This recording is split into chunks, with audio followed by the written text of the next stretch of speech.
Good morning students. Aaradhya, sorry, good afternoon. कैसे हो बेटा?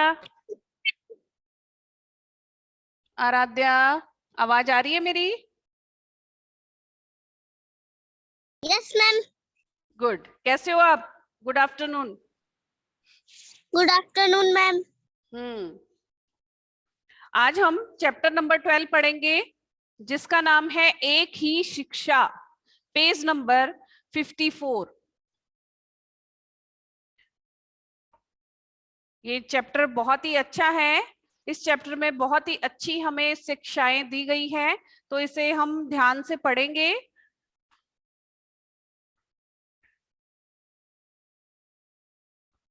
चैप्टर नंबर 12, पेज नंबर 54, एक ही शिक्षा। अब्दुल, आलोक, रिचर्ड और परमजीत एक ही कक्षा में पढ़ते थे। ये 4 बच्चे हैं। 4 बच्चे थे, जिसमें एक था अब्दुल, दूसरा था आलोक, तीसरा था रिचर्ड और चौथा था परमजीत। और ये चारों ही बच्चे अलग अलग धर्म से संबंध रखते थे, रिलेटेड थे। जैसे अब्दुल मुसलमान था, आलोक हिंदू था, रिचर्ड ईसाई था और परमजीत सिख था। इन चारों में परस्पर अच्छी दोस्ती थी। आपस में परस्पर मतलब आपस में इन चारों में बहुत अच्छी दोस्ती थी। बहुत अच्छे दोस्त थे ये चारों, अब्दुल, आलोक, रिचर्ड और परमजीत। शाम को भी वे चारों साथ ही खेलते थे। जब शाम हो जाती थी स्कूल टाइम के बाद में, तब भी ये चारों साथ में ही खेलते थे। एक शाम वे पार्क में खेल रहे थे। एक शाम को जब ये चारों पार्क में खेल रहे थे, तब क्या हुआ देखते हैं। तभी उनके सामने एक व्यक्ति निकला। उसने अपने कंधों पर एक पीली चादर डाली हुई थी। वह सीताराम सीताराम जपते हुए जा रहा था। जब ये शाम को खेलने के लिए पार्क में जाते थे चारों बच्चे, और एक शाम को उन्होंने देखा कि एक व्यक्ति उनके सामने से गुजरा या निकला, और वो उसने अपने कंधे पर पीली चादर ओढ़ रखी थी और मुंह से बोल रहा था सीताराम सीताराम। उसे देखकर आलोक ने कहा, जो आलोक है, उस व्यक्ति को देखकर उसने कहा, ये भगवान श्री राम के भक्त हैं। श्री राम बहुत महान थे, उनके जितना कोई महान नहीं हुआ। जैसे ही वो सीताराम सीताराम की उन्होंने आवाज सुनी, तो उनमें से जो आलोक था वो हिंदू धर्म से संबंध रखता था, और आलोक ने उन्हें देखते ही कहा कि ये जो व्यक्ति है, ये भगवान श्री राम के परम भक्त हैं। और जो भगवान श्री राम थे वो बहुत महान थे, उनके जितना महान यहाँ पर इस दुनिया में कोई भी नहीं है।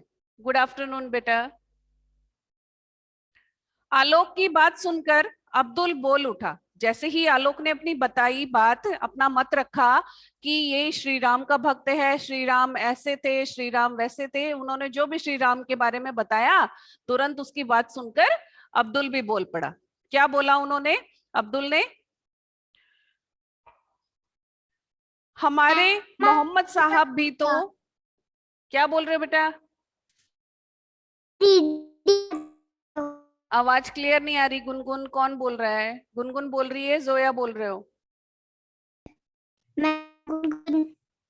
हाँ, पेज नंबर 54, चैप्टर नंबर 12। हाँ, रीडर वाली, वाणी वाली। आलोक की बात सुनकर फिर अब्दुल बोला, हमारे मोहम्मद साहब भी तो बहुत महान थे। क्योंकि मोहम्मद मुस्लिम धर्म से संबंध रखता था अब्दुल, तो उसने आलोक की बात काटी और अपना मत रखा कि हमारे जो मोहम्मद साहब थे, पैगंबर मोहम्मद, वो भी बहुत महान थे। वे अल्लाह के रसूल थे, यानी अल्लाह के बंदे थे, सच्चे बंदे थे, इसलिए वे ही महान थे। फिर जैसे आलोक ने श्री राम को अच्छा बताया, महान बताया, वैसे फिर अब्दुल ने भी अपना मत रख लिया। उनकी बातें सुनकर रिचर्ड ईसा मसीह को और परमजीत गुरु नानक को सबसे महान बताने लगा। जैसे ही आलोक ने और अब्दुल ने अपना मत रखा, अपनी बातें प्रस्तुत करी उनके सामने कि आलोक ने बताया श्री राम महान है, अब्दुल ने बताया हमारे मोहम्मद साहब बहुत महान है, अल्लाह के रसूल हैं, वैसे ही उनको देखकर रिचर्ड और परमजीत ने भी अपने अपने धर्म के प्रवर्तकों के बारे में गुणगान करना स्टार्ट कर दिया। उनकी बात सुनकर रिचर्ड ईसा मसीह और परमजीत गुरु नानक देव को सबसे महान बताने लगे। जैसे ही उन्होंने बताया तो रिचर्ड कौन था? ईसाई था, तो उसने ईसा मसीह का गुणगान करना स्टार्ट कर दिया, और जो परमजीत था उसने गुरु नानक जी का गुणगान करना स्टार्ट कर दिया कि हमारे वो महान थे, गुरु नानक जी महान थे। रिचर्ड ने कहा कि हमारे ईसा मसीह जी महान थे। तब रिचर्ड बोला, आपस में वाद विवाद करने से क्या लाभ? ऐसा करते हैं कि अपनी अध्यापिका के पास चलकर फैसला करा लेते हैं। तभी रिचर्ड जो था इनका दोस्त, चारों में से एक, उसने कहा कि आपस में वाद विवाद यानी लड़ाई झगड़ा क्यों करना? हम लोग अपनी अध्यापिका को, अपनी टीचर को जाकर पूछते हैं कि इन चारों में से कौन महान है, और वो हमारा फैसला कर देंगी। वे चारों इस बात से सहमत हो गए। चारों इस बात से सहमत थे कि हाँ, हम अपनी अध्यापिका के पास में चलेंगे और वो हमें बताएंगी कि इन चारों में से कौन से जो भगवान है वो महान है। वे चारों इस बात से सहमत हो गए और अपनी अध्यापिका मीना मैडम के घर की ओर चल पड़े। उनकी अध्यापिका कौन थी? मीना मैडम। उनके घर के साइड वो चल पड़े कि इसका सॉल्यूशन, इसका समझौता या सुझाव हमें मीना मैडम ही बताएगी। शाम के समय उन चारों को अपने घर में आया देखकर अध्यापिका ने पूछा, क्या बात है? तुम लोग आज शाम को अचानक कैसे आ गए? जैसे ही वो चारों अचानक शाम को गए, बिना बताए, मैडम को बिना कॉल किए उनके घर पे पहुंच गए, तो उनकी मैडम हैरानी से हैरान हो उठी और वो उनको पूछती हैं कि आप चारों इस समय कैसे आए हो मेरे पास? Page number 55। तब बच्चे बोलते हैं, दरअसल हम में एक बात को लेकर विवाद हो गया था। कि वो उन बच्चों में से कोई एक बोला कि दरअसल यानी किसी बात को लेकर हम में विवाद हो गया था, झगड़ा हो गया था, तो हम आपसे उसी विवाद का समाधान कराने आए हैं, अब्दुल बोला। अब्दुल के शब्द थे ये कि हम में से एक बात को लेकर, हम सभी में एक बात को लेकर झगड़ा हो गया था, विवाद हो गया था, और उसी बात का समाधान करवाने के लिए हम आपके पास में आए हैं। कैसा विवाद? मीना मैडम ने आश्चर्य से पूछा। जो मीना मैडम थी उन्होंने आश्चर्य, उनको हैरानी हुई, किस बात को लेकर विवाद हो गया तुम्हारे अंदर? तो उन्होंने पूछा कि किस तरह का विवाद, कैसा विवाद? मैडम आप ही बताइए कि राम, ईसा मसीह, मोहम्मद साहब और गुरु नानक देव में सबसे बड़ा कौन है? इस बारे में हम चारों के अलग अलग मत हैं, आलोक ने कहा कि मैडम हमें ये बताइए कि श्री राम भगवान, ईसा मसीह, मोहम्मद साहब, गुरु नानक जी में से कौन सबसे बड़ा है? इस बारे में ही हम लोगों में विवाद हो गया था कि इनमें से कौन महान है, तो आप हमें उसका उत्तर दीजिए। मीना मैडम हंसते हुए बोली, उन्हें बहुत हंसी आई उनकी बात सुनकर, और उन्होंने कहा, देखो, मर्यादा और आदर्शों के लिए श्री राम ने अनेक कष्ट सहे, इसमें कोई संदेह नहीं कि वे महान थे। तो मीना मैडम ने पहले उनको वो समझाया श्री राम के बारे में और कहा कि मर्यादा यानी कोई चीज की लिमिट होती है ना, जिसको लिमिट कभी भी क्रॉस नहीं करी। किसने? भगवान श्री राम ने। और जो भी उनको आदर्श मिले, उनके आइडल मिले, जिनसे उन्होंने कुछ सीखा, उन्होंने अपने आदर्शों पे खरे उतरे, और उन आदर्शों पे खरे उतरकर भी उन्होंने बहुत ही कष्ट सहे। तो इसमें कोई संदेह नहीं है, कोई शंका नहीं है, कोई डाउट नहीं है कि भगवान श्री राम महान है, क्योंकि उन्हें कहा जाता है मर्यादा पुरुषोत्तम राम। मीना मैडम आगे बोली।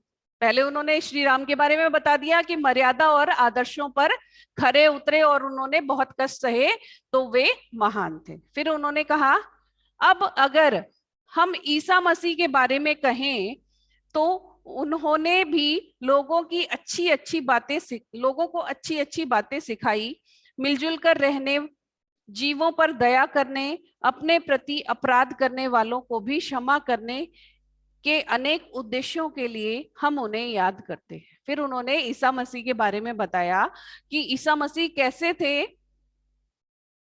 ईसा मसीह ने भी लोगों को बहुत अच्छी अच्छी बातें सिखाई है कि हमें मिलजुल कर रहना चाहिए, जीवों पर दया करनी चाहिए, और अगर किसी से गलती हो जाती है तो उस गलती पर भी उसे क्षमा कर देना चाहिए।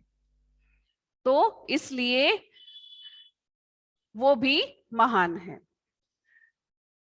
चारों बच्चे गौर से उनकी बातें सुन रहे थे, क्योंकि जो जो मैडम बातें बताती है, जैसे मैं आपको चैप्टर पढ़ा रही हूँ, आप बहुत ही ध्यान से सुन रहे हो सभी बच्चे, बिल्कुल भी आवाज नहीं आ रही है, एकदम शांति से सुन रहे हो, समझ रहे हो। तो वो भी अपनी टीचर की बातें, अध्यापिका की बातें बहुत ही अच्छे से ध्यान पूर्वक सुन रहे थे। मैडम फिर बोली, क्या बोली? इसी प्रकार मोहम्मद साहब ने भी अब से 1500 साल पहले लोगों को परस्पर एकता, भाईचारे और शांति के साथ रहना सिखाया। उन्होंने लोगों को और भी अच्छी अच्छी बातें सिखाई। इसी तरह से वे भी महान साबित होते हैं। फिर उन्होंने किसके बारे में बताया? मोहम्मद साहब के बारे में बताया कि जो मोहम्मद साहब थे वो 1500 साल पहले, 1500 साल बहुत लंबा टाइम होता है, उससे पहले उन्होंने परस्पर एकता यानी आपस में एकता, एक साथ रहने का, एक साथ मिलजुल कर रहने का लोगों को संदेश दिया और उनको सिखाया कि एक दूसरे से लड़ाई झगड़ा मत करो, आपस में प्यार से मिलकर रहो, भाईचारे और शांति के साथ रहना सिखाया। वही बात है कि आपस में किसी से लड़ाई झगड़ा नहीं करो, भाई भाई बनकर रहो और शांति से रहो। उन्होंने लोगों को और भी बहुत सी अच्छी बातें बताई, बहुत सी अच्छी और भी बातें हैं उन्होंने लोगों को सिखाई, समझाई। किसने? मोहम्मद साहब ने। तो 3 का उन्होंने वर्णन बता दिया कि ये भी महान थे। जो मोहम्मद साहब थे वो भी महान थे, श्री राम भगवान भी महान थे, और इससे पहले ईसा मसीह महान थे, और इसमें मोहम्मद साहब महान थे। अब आया नंबर 4, गुरु नानक जी का। उनकी बात के समर्थन में चारों ने सिर हिलाया कि हाँ मैडम, आप सही बता रहे हो कि हाँ इन्होंने अच्छे अच्छे काम किए और सभी महान हैं ये 3। अब मैडम गुरु नानक देव के बारे में बताने लगी। इन 3 का चैप्टर क्लियर कर दिया उन्होंने। किसका? श्री राम भगवान का, ईसा मसीह का और मोहम्मद साहब का। फिर लास्ट में उन्होंने गुरु नानक जी के बारे में बताया। गुरु नानक देव जी ने भी ईश्वर को एक बताकर लोगों को एकता के साथ रहने का उपदेश दिया। उन्होंने गरीबों और कमजोरों को गले लगाकर उन्हें शांति प्रदान की। जैसा बोओगे वैसा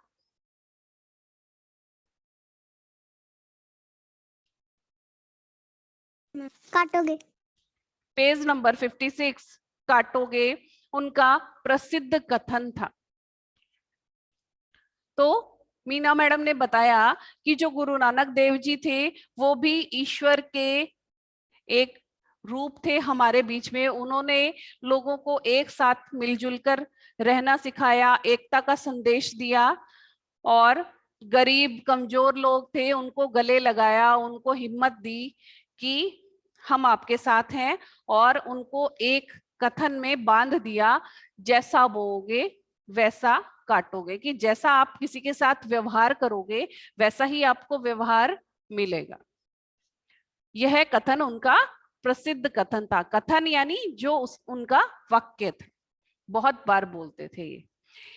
यह बात उन्होंने लोगों को अच्छे कर्म करने के लिए कही थी कि तुम किसी का बुरा मत करो, सबके साथ अच्छा भाईचारे का व्यवहार करो, मिलजुल कर रहो, किसी के साथ में लड़ाई झगड़ा ना करो। इसलिए उन्होंने कहा कि तुम अपने कर्म अच्छे करते जाओ, फल की चिंता मत करो। अगर तुम बुरे कर्म करोगे तो तुम्हें भी बुरा ही मिलेगा, अगर अच्छे करोगे तो आपको भी अच्छा ही फल मिलेगा।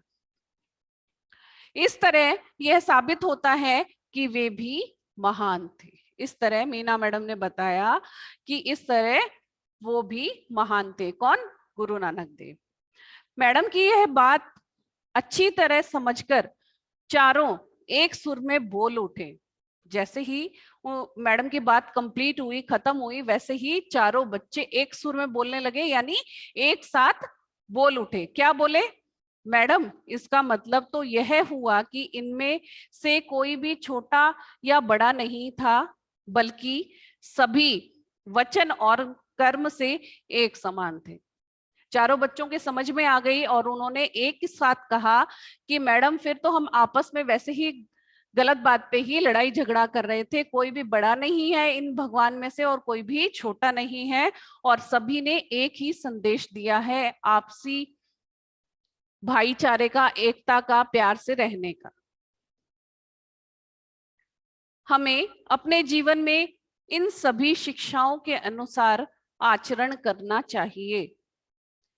यानी जो हमें इनसे शिक्षाएं मिली हैं, उनके अनुसार ही हमें अपना व्यवहार, आचरण क्या है? व्यवहार को बोलते हैं। व्यवहार करना चाहिए। इनसे कुछ ना कुछ क्या, सारी ही अच्छी सीख लेनी चाहिए। हाँ बच्चों, ये सभी महान थे। उनकी मैडम ने कहा कि हाँ, ये सभी जो भगवान थे, सभी अपनी अपनी तरफ से महान थे। यदि हम इनमें से किसी को भी अपने जीवन में ठीक से उतार लें तो हमारा उद्धार हो जाएगा। उद्धार यानी कल्याण हो जाएगा। अगर हम किसी एक को भी अपना आइडल मान लें या हमारा क्या बोलते हैं, आदर्श मान ले। हाँ बेटा मैम, बोलो। कल्याण का मतलब क्या होता है? कल्याण मतलब अगर तुम कोई अच्छी चीज सीख जाते हो और अपने जीवन में उसको उतार लेते हो तो तुम कभी भी गलत काम नहीं करो, ये होता है उसका मतलब, है ना? तो कभी भी भगवान आपको परेशान नहीं करेगा, कोई दुखी नहीं करेगा। ये विचार सुनकर चारों संतुष्ट होकर अपने अपने घर चले गए। जैसे ही मैडम ने उनको समझाया और सबके समझ में आया, चारों बच्चों के, और उन्होंने इस बात को समझा, मैडम की बातों को ध्यान से सुना, और सभी चारों बच्चे संतुष्ट हो गए, तसल्ली हो गई उनको कि हाँ, मैडम ने हमें सही बात बताई, अच्छी बात बताई। और अगर हम इनको अपने जीवन में अच्छी अच्छी बातों को ग्रहण करेंगे, हम किसी से लड़ाई झगड़ा नहीं करेंगे, झूठ नहीं बोलेंगे, प्यार से रहेंगे, मिलजुल के रहेंगे, एक दूसरे की मदद करेंगे, हेल्प करेंगे, तो हमारा जीवन भी अच्छा हो जाएगा। और चारों संतुष्ट होकर, खुश होकर, उनको तसल्ली हो गई कि हाँ, ये सही है, और अपने अपने घर चले गए। तो ये चैप्टर समझ में आया होगा आपको? नहीं आया क्या? किसी को कोई प्रॉब्लम आ रही है? No ma'am. गुड। तो ये चैप्टर आपको रीड करना है और फॉर्मेट बना के आपको ये इसके शब्दार्थ हैं वो करने हैं। बहुत ही अच्छे शब्दार्थ हैं। परस्पर, आपस में, दरअसल, वास्तव में, साबित, सिद्ध, वाद विवाद, बहस या लड़ाई, मत, राय, सुर, आवाज, सहमत, मान जाना, गौर, ध्यान, उद्धार, कल्याण। तो ये शब्दार्थ आपको सुंदर सुंदर हैंडराइटिंग में फॉर्मेट बना के काम करना है। और जिन जिन लोगों का बुक वर्क। हाँ बेटा। मैम, यहाँ पे आचरण का तो शब्द अर्थ है ही नहीं। आचरण का नहीं है, पर मैंने आपको बताया है ना, आदर्श। आचरण यानी शिक्षाओं के अनुसार आचरण, अपने जीवन में उतारना, यहां दे नहीं रखा है बेटा। अपने अंदर उसको ढालना, आचरण। जो दिया हुआ है वो कर लो, और एक एक दो दो चैप्टर जैसे भी कंप्लीट हो रहे हैं स्कूल में नोटबुक चेक करने के लिए भेजो आप, और सुंदर सुंदर हैंडराइटिंग में करना है। आज का यही वर्क है, ये चैप्टर रीड करना है आपको और इसके शब्दार्थ करने हैं। कल हम इसका बुक वर्क करेंगे। Okay, ma'am. क्लियर करें class? Yes ma'am. Bye ma'am. Bye bye ma'am. बेटा, बाय।